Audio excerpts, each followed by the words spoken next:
아멘. 할렐루야.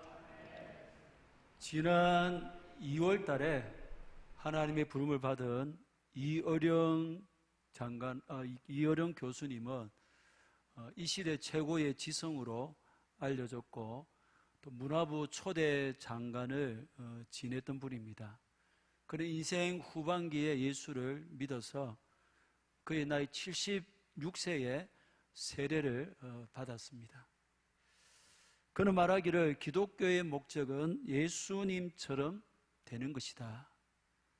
그러면서 예수님은 우리에게 나처럼 되어라 이런 미션을 주셨다고 했습니다. 그는 세례받은 후에 신앙생활하면서 교회 안에 4가지 유형의 크리스찬이 있음을 발견했다고 했습니다. 먼저 발로 믿는 사람. 교회 가면 제일 많이 눈에 띄는 부류로 교회는 부지런한 사람이 많다는 거예요. 새벽부터 밤늦게까지 열심히 봉사하는 사람을 말합니다. 그들은 기도와 봉사에 언제나 열심을 내는데 마르다형 성도라는 겁니다. 그래서 이런 분들은 행위를 중시한다 그렇게 말했습니다. 다음으로는 가슴으로 믿는 사람, 이른바 마리아 유형이라는 거예요. 마리아처럼 하나님의 말씀을 듣고 깊이 감동하는 사람도 교회에 많다는 거예요. 가슴으로 받아들이기 때문에 눈물을 흘린다는 거예요.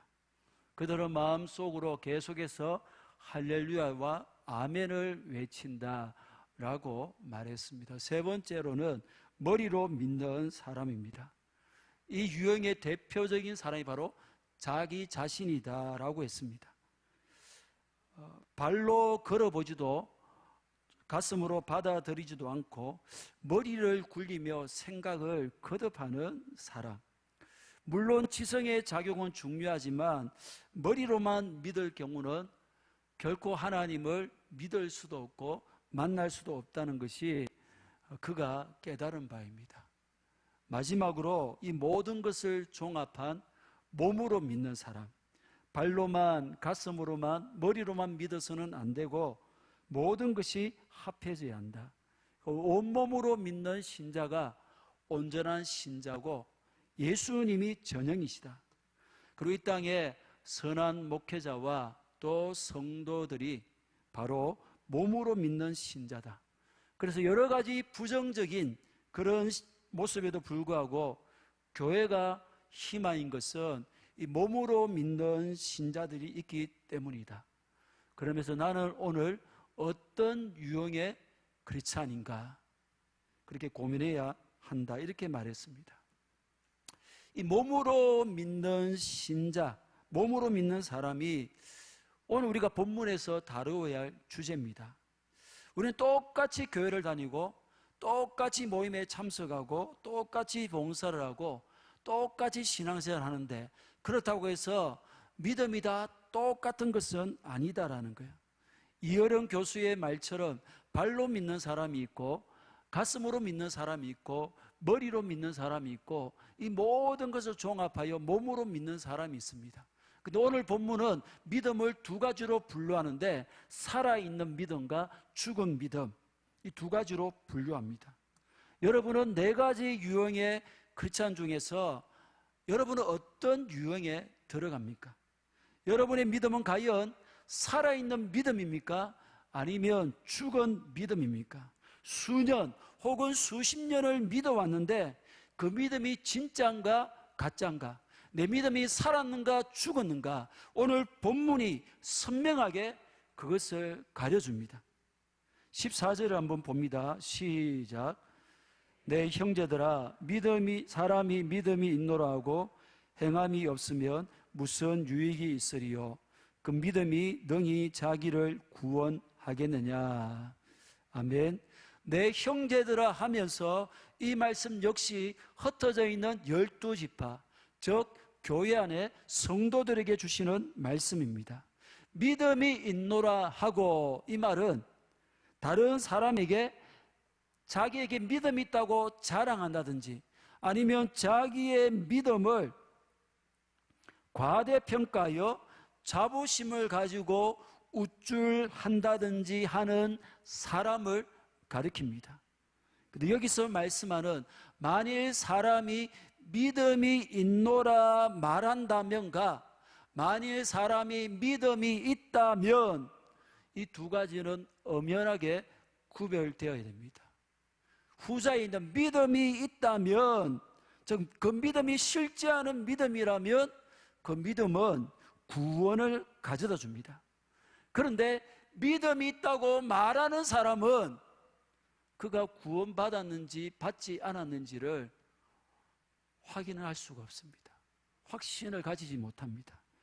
만약 믿음이 있다고 말하는 사람이 그가 가진 믿음이 구원을 가져다 주는 믿음인지 아닌지를 확인하려면 한 가지를 확인해야 됩니다. 행함이 있느냐라는 겁니다.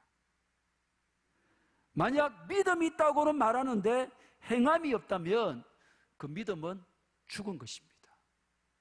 그 믿음은 구원을 가져다 주지를 못합니다. 그 사람이 아무리 믿음이 있다고 자랑하지만 그 믿음은 구원에 아무런 도움을 주지 못하는, 구원을 가져오지 못하는 죽은 믿음이다라는 거예요. 그러니까 믿음이 있다는 것과 믿음이 있다고 말하는 것과는 이렇듯 엄연하게 큰 차이가 있다는 것입니다. 마태복음 3장에 세례 요한이 요단강에서 세례를 베푸는 장면이 나옵니다. 예루살렘과 온 유대와 요단강 가에 사는 많은 무리들이 세례를 받으러 세례 요한에게 나왔습니다. 세례 요한에게 사람들이 막 몰리니까 이 진상을 파악하기 위해서 종교 지도자들이 요단강으로 나오는데 세례 요한이 이들을 보고 강하게 책망을 합니다. 마태복음 3장 7절에서 10절입니다. 시작. 요한이 많은 바리새인들과 사두개인들이 세례 베푸는 데로 오는 것을 보고 이르되 독사의 자식들아 누가 너희를 가르쳐 임박한 진노를 피하라 하더냐.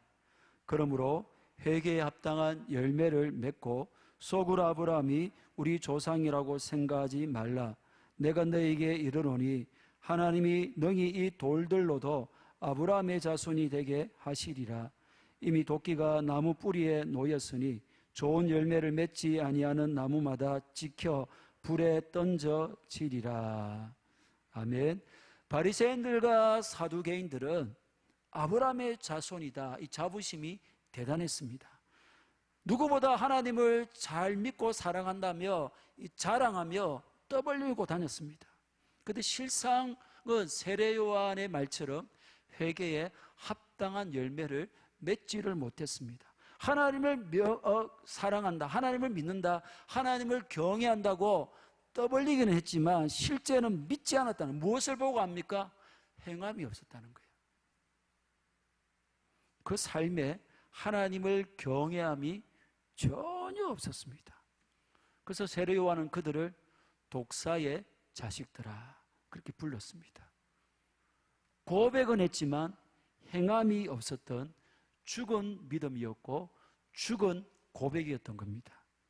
예수님도 이 부분을 지적합니다. 마태복음 23장 2절에서 4절입니다. 서기관들과 바리새인들이 모세의 자리에 앉았으니 그러므로 무엇이든지 그들이 말하는 바는 행하고 지키되 그들이 하는 행위는 본받지 말라. 그들은 말만 하고 행하지 아니하며 또 무거운 짐을 묶어 사람의 어깨에 지우되 자기는 이것을 한 손가락으로도 움직이려 하지 아니하며. 이 말씀을 하신 후에 무려 7차례나 이들을 향해서 화 있을진저 저주했습니다. 사랑하는 여러분, 여러분은 믿음이 있는 자가 맞습니까? 대답을 못하네요. 믿음이 있습니까? 혹 믿음이 있다고 말하는 것으로 인해서 믿음이 있는 자로 여긴다든지 착각하고 있지는 않습니까?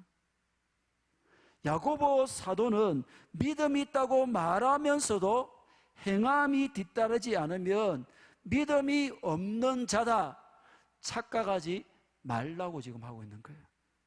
야고보서 2장 앞부분에서도 그리스도를 믿는 믿음이 있다고 하면서도 사람을 외모로 취하고 차별하는, 가난한 사람을 차별하는 것은 믿음이 없다는 증거 혹은 그 믿음이 잘못되었다는 증거다, 그렇게 밝혔습니다. 또 1장 26절 27절입니다. 시작. 누구든지 스스로 경건하다 하며 자기 혀를 죄가 물리지 아니하고 자기 마음을 속이면 이 사람의 경건은 헛것이라. 하나님 아버지 앞에서 정결하고 더러움이 없는 경건은 곧 고아와 가부를 그 환난 중에 돌보고 또 자기를 지켜 새 속에 물들지 아니하는 그것이니라. 무슨 말입니까? 자기 스스로 경건하다고 자랑한다면 말하는 사람이 아니라 이 고아와 가부를 환난 중에 돌아보고 자기를 새 속에서 지켜내는 그 행함, 행동이 나와야 그 경건이 진짜라는 거예요. 아무리 스스로 나는 경건하다 자랑하고 떠벌리고 다닌다고 해도 이런 행함이 없다면 그 경건은 헛것이고 자기 마음을 속이는 것, 착각에 불과하다라는 것입니다. 본문 14절에 행함이 없으면 무슨 유익이 있으리요? 행함이 없으면 내 믿음이 아무런 유익을 가져다 주지 못한다는 굉장히 두려운 말씀이에요. 우리 신앙생활에 있어서 가장 기본적이고 핵심적이라 할 수 있는 것이 믿음입니다. 믿음과 함께 우리 신앙생활이 시작이 되었어요. 우리의 모든 신앙생활에는 반드시 믿음이 동반되고 있습니다. 믿음이 빠져버린다면 신앙생활이 아니라 그냥 종교생활을 하고 있는 거예요. 이 예배 시간에도 하나님이 함께 하신다는, 하나님이 내가 드리는 예배를 기쁘게 받으신다는 믿음이 있습니다. 예배 시간에 하나님이 은혜를 주셔서 내 문제가 해결되고 내 아픔과 연약함이 치료된다는 믿음이 있습니다. 이 시간이야말로 세상에서 가장 복된 시간이라는 믿음이 있습니다. 만약 이 믿음이 없다면 굳이 이 더위에 코로나 확진자가 증가하는데 이 자리에 나올 이유가 어디에 있습니까? 믿음이 없는데. 그 믿음이 없다면 이 자리에 나오는 것 자체가 너무나 미련하고 어리석은 모습이에요. 오늘 이 말씀을 들을 때도 이 말씀이 살아계셔서 역사하시는 살아있는 하나님의 말씀이라는 믿음이 있습니다. 이 말씀이 나에게 생명의 말씀이라는, 나를 변화시켜줄 능력의 말씀이라는 믿음이 있습니다. 기도를 할 때에도 내 기도를 하나님이 들으시고 응답하실 것이라는 믿음이 있습니다. 섬기고 봉사할 때에도 그 모든 섬김과 봉사를 하나님이 기쁘게 받으시고 사람은 몰라주어도 하나님은 아신다는 믿음이 있습니다. 이렇다 우리 신앙생활 전반에 끊임없이 믿음이 작동되고 있는 거예요. 아니, 작동되어야 됩니다. 만약에 그 어디에도 믿음이 빠져버린다면 이거 왜 합니까? 뭐 예배 왜 드리고 말씀 왜 듣고 기도를 왜 합니까? 봉사 섬김 왜 합니까? 그 이유가 다 없어져 버립니다. 그 믿음이 없다면 이 모든 것은 맹목적이고 습관적인 종교 생활, 그 이방인들이, 믿지 않은 사람들이 뭐 수시로 절에 가고 하는 그 종교 생활과 다를 바가 없는 거예요. 그런데 이 믿음에 행함이 빠진다면 어떻게 됩니까? 무슨 말입니까? 예배 시간에 하나님이 함께 하시고 예배를 기쁘게 받으시며 내 문제를 해결해 주신다는 믿음이 있으면 적극적으로 열정적으로 예배하는 행함이 따라온다는 것입니다. 아멘. 말씀에 대한 믿음도 마찬가지입니다. 말씀의 능력을 믿는다면 말씀을 가까이 할 뿐 아니라 말씀을 들을 때도 경청하며 내 마음을 옥토로 바꾸어 어떻게 해서라도 그 말씀을 내 마음에 심으려고 몸부림치는 행함이 뒤따른다는 것입니다. 섬김과 봉사도 하나님이 받으시고 복 주신다는 믿음이 있다면 굳은 일도 마다하지 않는 행함이 뒤따르게 되어 있는 거예요. 그런데 그 믿음의 행함이 없다면 그 믿음은 가짜예요. 예배도 기도도 봉사와 섬김에도 진지함이나 열정은 다 사라지고 흉내만 내고 형식만 있는, 그래서 거기에 아무런 역사도 나타나지 않는 전부 죽은 것이 되어버립니다. 죽은 믿음의 예배에 기도에 섬김에 무슨 은혜가 나타나고 무슨 역사가 나타나겠습니까? 즉 그 믿음은 내게 아무런 유익을 주지 못하는 죽은 믿음인 것이에요.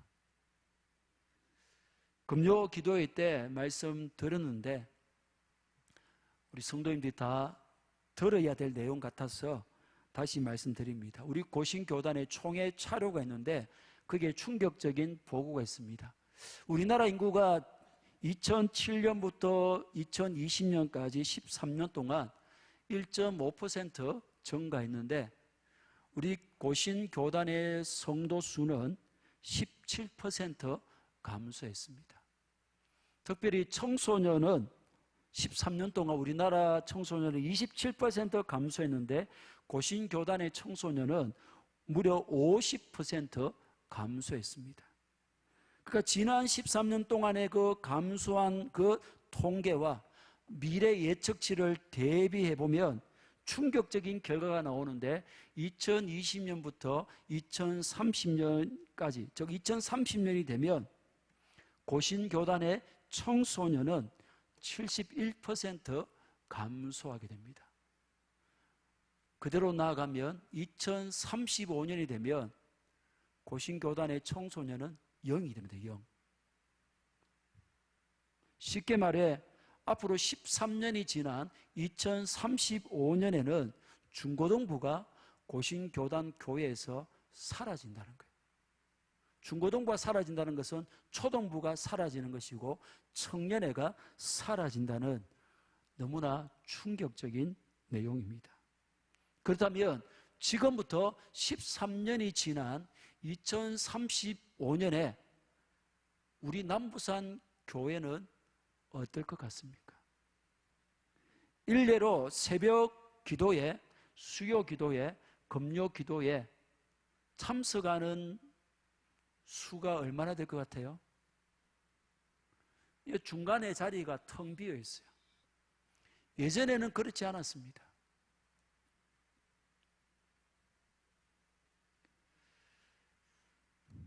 코로나 때문이 아니라 그 중간에 자리를 채웠던 분들이 하나님의 부름을 받으셨거나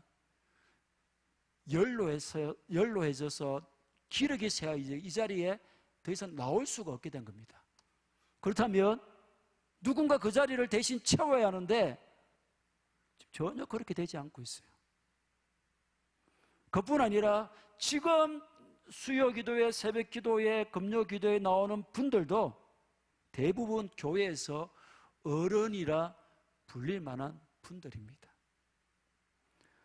13년 후에 그 미래 예측치를 우리 교회에 대비해 보면, 그래서 이대로 나아간다면 13년 후에 2035년도에 기도회에 몇 명 참석할 것 같아요? 주일 예배는요? 교육부서는요? 만약 여러분이 하는 사업이 13년 후에 망한다면 여러분 가만히 있을 수 있겠습니까? 교회가 소멸해 가는 과정을 우리 모두가 목도하고 있는 거예요. 서서히 침몰해 가는 교회를 보면서 내일 아니라고 강 건너 불경하듯이 그렇게 나 몰라라 할 수 있겠습니까? 사랑하는 남부산 교회를 위해 어떻게 세워진 교회이며 어떻게 해서 여기까지 온 교회인데 어떻게든 몸부림치고 발버둥 쳐야 하지 않겠느냐는 겁니다. 사랑하는 여러분, 예배에 대한 믿음이 있다면, 기도에 대한 믿음이 있다면, 하나님에 대한 믿음이 있다면 행함으로 증명해 보십시오. 그 믿음을. 살아있는 믿음인지 죽은 믿음인지. 몸부림쳐야 됩니다. 정말 믿음이 있다면 이 시간뿐 아니라 오늘 오후 예배도 빠질 수가 없어요. 수요 기도회, 금요 기도회도 어떻게든 어떻게 빠질 수가 있습니까? 새벽 기도에도 힘쓸 수밖에 없습니다. 하나님이 살아계시고 그분을 찾는 자들에게 상 주시는 하나님이심을 믿는다면, 정말 그 믿음이 있다면, 그 믿음이 살아있다면 어떻게든 하나님을 찾고 또 찾을 수밖에 없지 않겠습니까? 믿음이 없으니까, 믿음이 있다고 말은 하는데 그 믿음이 죽어버렸으니까 안 나오는 것이죠. 안 찾는 것입니다. 앞서도 언급했듯이 우리 교회도 점점 세대 교체가 진행되어 가고 있습니다. 지금 세대들은 비교적 신실합니다. 장로님들 같은 경우도 저는 어디를 가든 우리 장로님들을 자랑합니다. 굉장히 신실하잖아요. 정말 하나님을 사랑하고 교회를 사랑합니다. 그런데 다음 주자들이 과연 그 뒤를 잘 이어받을 수 있을지 솔직히 걱정이 됩니다. 지금 당회에서는 앞으로 중직자 나올 후보들을 검증하는 그런 시스템을 준비하고 있습니다. 여러분, 이 사회에서도 어떤 자리에 앉히든지 여러 인사 검증 시스템을 작동을 시킵니다. 하물며 하나님의 교회에 중직자가 되는데 이런 검증은 당연한 것입니다. 물론 헌법에 기준이 있지만 이제 그 헌법대로 하려고 합니다. 그리고 더 구체적으로 그 기준을 세분화하려고 합니다. 예를 들어서 주일 성수, 온전한 주일 성수를 하는지, 헌금 생활을 하는지, 주중 기도회에 얼마나 참석하는지, 이건 어떻게 보면 세례받을 때에 하는 선서입니다. 세례받을 때 하는 서약이에요. 정말 어떻게 보면 중직자가 아니라 일반 평신도들의 신앙 점검 수준입니다. 이것을 중직자 후보에 검증한다는 것이 어떻게 보면 서글픈 일인데 그만큼 이 시대가 이렇게 지금 악해지고 있다는 거예요. 여러분, 믿음은 눈으로 보이지 않기에 확인할 수 없어요. 그러나 믿는다면 반드시 행하게 되었습니다. 행함은 확인이 가능합니다. 그러므로 온전한 주일 성수나 헌금 생활, 주중 기도에 참석 등의 행함으로 그 믿음을 검증하는 것입니다. 그리고 이 검증은 중직자 후보뿐 아니라 이 자리에 있는 모든 성도님들에게 해당이 됩니다. 교회가 검증하지 않지만 우리 주님은 검증하시는 거예요. 나를 믿느냐? 그렇다면 그 믿음을 행함으로 증명해 보라는 거예요. 아무리 믿는다 할지라도 행함이 따르지 않는다면 네 믿음은 죽은 것이다. 가장 기본적인 주일 성수도 온전히 못하는데, 헌금 생활도 못하는데, 주중 기도에 전혀 참석하지 않는데 무엇을 보고 내 믿음이 진짜다, 살아있다라고 할 수 있겠습니까? 도대체 무엇 때문에 그런 자신감을 가지느냐는 거예요. 행함이 없다면 내 믿음도 없는 것입니다. 믿는다고 착각 속에 빠져 살아가고 있을 뿐입니다. 사랑하는 여러분, 예수 그리스도를 믿습니까? 정말 믿습니까? 그렇다면 여러분도 이제 그 자리를 채우시는 행함으로 나타나야 되는 거예요. 오후 예배에 나오셔야 되고 주중 기도에 나오셔야 하고 헌금 생활도 하셔야 되며 구경꾼이나 방관자 위치에서 있는 것이 아니라 봉사와 섬김에 뛰어들어 적극적으로 행하셔야 합니다. 그래야 통계적으로 위기로 제시한 향후 13년을 오히려 기회로 바꾸어가는, 우리 모두가 미루거나 핑계대지 말고 당장 행함으로 내 믿음이 진짜임을, 역사하는 믿음임을 증명해내는 우리 모두가 되기를 진심으로 축복합니다. 본문 14절 마지막에 그 믿음이 능히 자기를 구원하겠느냐, 이게 사실 논란이 될 만한 내용입니다. 행함이 없는 믿음은 죽은 믿음이며 그 믿음은 구원을 가져다 주지 못하는 믿음이다라는 거예요. 자칫하면 믿음으로 구원받는 것이 아니라 행함으로 구원받는 것이 아닌가, 이런 말씀으로 비춰질 수가 있습니다. 이 말씀은 어떤 사람이 믿음을 가지고 있다고 말은 하지만 믿음에 걸맞는 행함이 없다면 그 믿음은 구원을 가져다 주지 못하는 죽은 믿음이다. 믿음은 행함 없이는 존재할 수 없다는, 믿음은 그 삶에서 자연스럽게 살아 움직이는 행위로 나타난다는 그런 뜻입니다. 우리는 분명히 에베소서 2장 8절 9절 말씀을 믿습니다. 시작. 너희는 그 은혜에 의하여 믿음으로 말미암아 구원을 받았으니 이것은 너희에게서 난 것이 아니요 하나님의 선물이라. 행위에서 난 것이 아니니 이는 누구든지 자랑하지 못하게 함이라. 우리가 구원받는데 조금이라도 행함이 하는 역할이 있다면 우리는 하나님의 은혜에 의해서 구원받는 것이 아닌 것이 됩니다. 이신칭의, 믿음으로 어렵다함을 받는다, 여기에 반하는 것이 됩니다. 로마서 3장 28절, 그러므로 사람이 어렵다심을 얻는 것은 율법의 행위에 있지 않고 믿음으로 되는 줄 우리가 인정하노라. 아멘.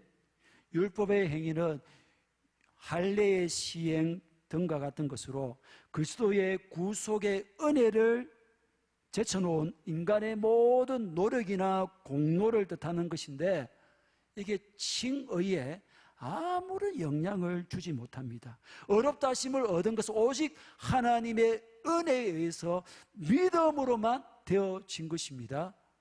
아멘. 다만 행함의 역할은 전적으로 구원을 가져다 주는, 내 믿음이 진짜 구원을 가져다 주는 진짜 믿음인지 그것을 점검하는 시금석이 된다라는 거예요. 저 그리스도를 통해 중생한 자가 그에 대한 믿음을 가지고 있기에 그 믿음에서 자연스럽게 흘러나오는 행위를 뜻하는 것입니다.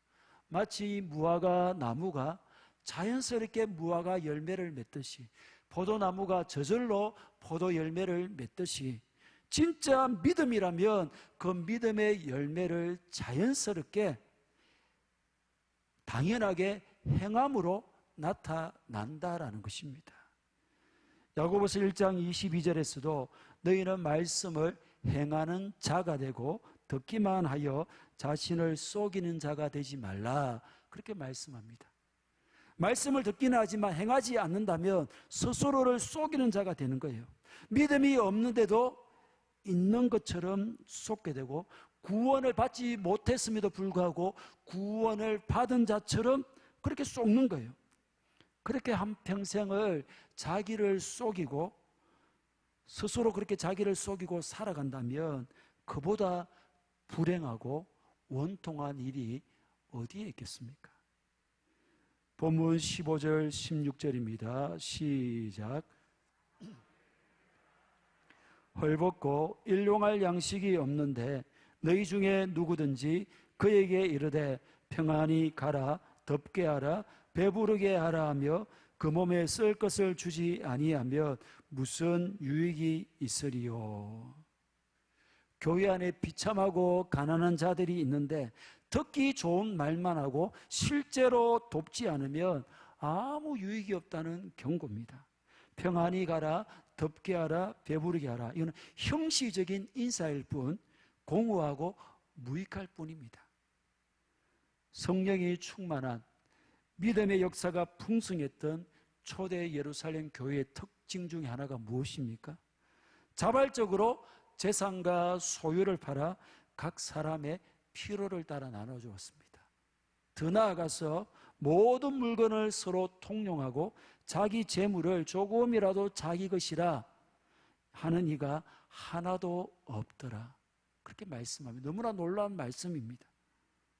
성령 충만한 공동체, 은혜가 풍성한 교회는 이렇듯 말은 없고 행함이 있는 거예요. 말보다 행함이 먼저입니다. 진정한 믿음은 말이 아니라 행위로 나타냅니다. 믿음을 받은 은혜를 말로 설명하기보다는 행함으로 보여주는 거예요. 오늘 세상이 우리를 향해 가지는 불만 중에 하나가 무엇입니까? 예수쟁이는 말은 청산유수인데 행함이 없다는 거죠. 사랑하는 여러분, 우리는 말로만 믿음을 설명하고 말하고 말로만 사랑을 말하고 설명하는 것으로 만족하고 있지는 않습니까? 그럼 어느 편에도 아무런 유익이 없기에 이제 그것을 멈춰야 합니다. 17절입니다. 시작. 행함이 없는 믿음은 그 자체가 죽은 것이니라. 아멘. 행함이 포함되지 않는 믿음의 허구성을 적나라하게 드러내는 너무나 유명한 구절이죠. 죽어는 무익할 뿐 아니라 해롭다는 거예요. 행함이 따르지 않은 믿음은 자기 자신과 이웃에게 아무런 유익을 주지 못할 뿐 아니라 다른 일을 실족시키기 때문에 해롭다라는 것입니다. 믿음은 생명이 있습니다. 아멘. 놀라운 역사를 일으킵니다. 개인을 살게 하고 공동체를 살게 합니다. 믿음은 산을 옮기기도 하고 믿음을 가진 자에게는 넘지 못함이 없습니다. 믿음은 세상이 감당치 못합니다. 하지만 행함이 없는 믿음은 생명을 상실한 죽은 믿음일 뿐입니다. 거기에서 기대할 것이라고는 아무것도 없다는 것입니다. 사랑하는 여러분, 믿음이라고 다 같은 믿음이 아닙니다. 살아있는 믿음과 죽은 믿음으로 나뉩니다. 그 기준은 행함이 있느냐 없느냐 그것으로 알 수 있습니다. 행함이 있는 살아있는 믿음이 될 때에 내 믿음은 역사하는 믿음이 됩니다. 하지만 행함이 빠진다면, 그래서 믿는다고 하지만 실상은 그 믿음은 아무런 유익을 주지 못하는 믿음, 껍데기 믿음만 껴안고 착각 속에 무기력하게 굉장히 연약한 가운데 온갖 세상 걱정과 근심을 다 껴안고 살아가는 그런 비참한 믿음 생활을 하게 되는 것입니다. 향후 13년이 사랑하는 남부산 교회가 사느냐 죽느냐가 결정되는 골든타임입니다. 위기를 기회로 만들려면 하나님이 하시도록 하는 길밖에 없습니다. 하나님이 하시려면 믿음이 작동돼야 됩니다. 말이 아닌 행함으로 내 믿음이 살아있음을 증명할 뿐 아니라 살아있는 내 믿음이 하나님이 마음껏 역사하시는 디딤돌로 온전히 쓰임받기를 주님의 이름으로 간절히 축복합니다.